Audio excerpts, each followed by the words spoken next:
Hey guys, I just wanted to start a new series that I'm going to do, and it's tabloid-sized reviews. So it's going to be some of these black label books, some of the bigger books that don't quite fit in the normal trade dress or size. So we're going to start with Batman, First Night, Issue 1, by Dan Jurgens and Mike Perkins. All right, so pretty sizable book. You can look at it and see that. If I take a regular sized comic and put over the top of it, you can get an idea, kind of somewhat, of how much bigger that particular book is than a regular monthly comic. All right, so we'll put that back over there. So, First Night is set in 1939, at the very beginning of Bruce Wayne's career as Batman. And he's trying to make a name for himself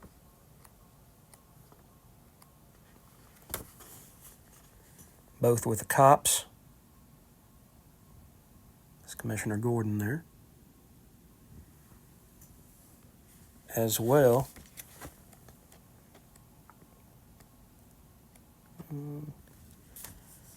as with the villains. This artwork by Mike Perkins is absolutely amazing.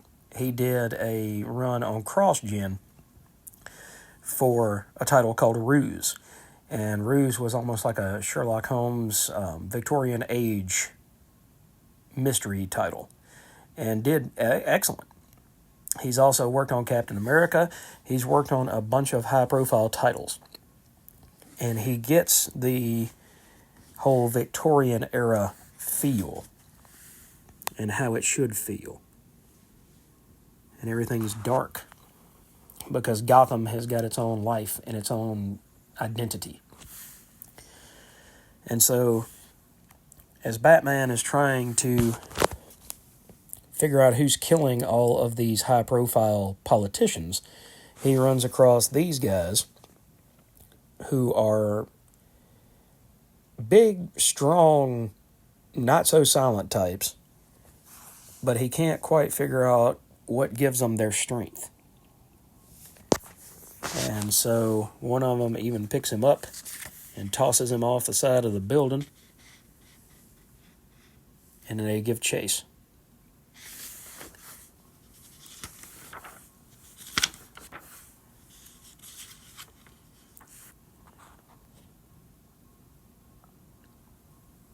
But as you can see, like I said, it's Victorian era at its best. It's got the Art Deco feel to it. Gotham City moves and breathes like a real person. It has its own personality. And these two come to Bruce Wayne because they're supposed to be filming a movie in Gotham, and at the last moment, the funding got pulled. So he checks into it and finds out that since there's crime is so rampant in Gotham at the moment, and politicians are getting bumped off left and right, the insurance company, without being able to provide insurance, doesn't think it's a good idea to go ahead and post up the money for this movie. Meanwhile, Bruce has gotten a knife from when he wrestled with those two big guys, and he's trying to figure out exactly who they are, what they are. He introduces himself formally to Commissioner Gordon, who doesn't know what to think about him. See, he's even got the original big ears that he had. And so Gordon's trying not to lock him up, but he says, I'll give you 1 minute, go ahead and start talking. Start telling me what's going on.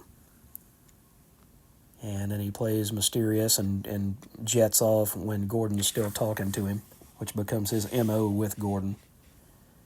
So then towards the end, Batman hits up one of his informants who runs a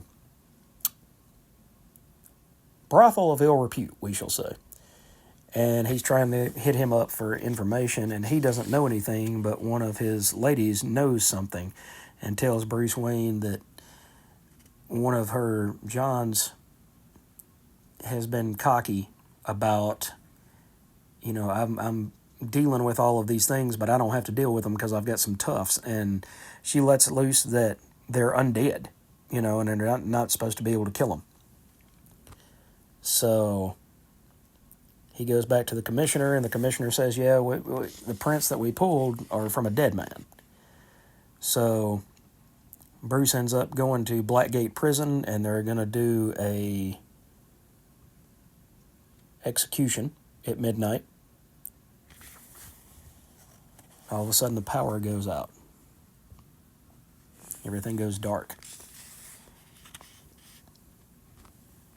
And he's trying to get this guy out of here because what they're going to do is Bruce has figured out that at Blackgate, that's where they're killing people and turning them into undead soldiers.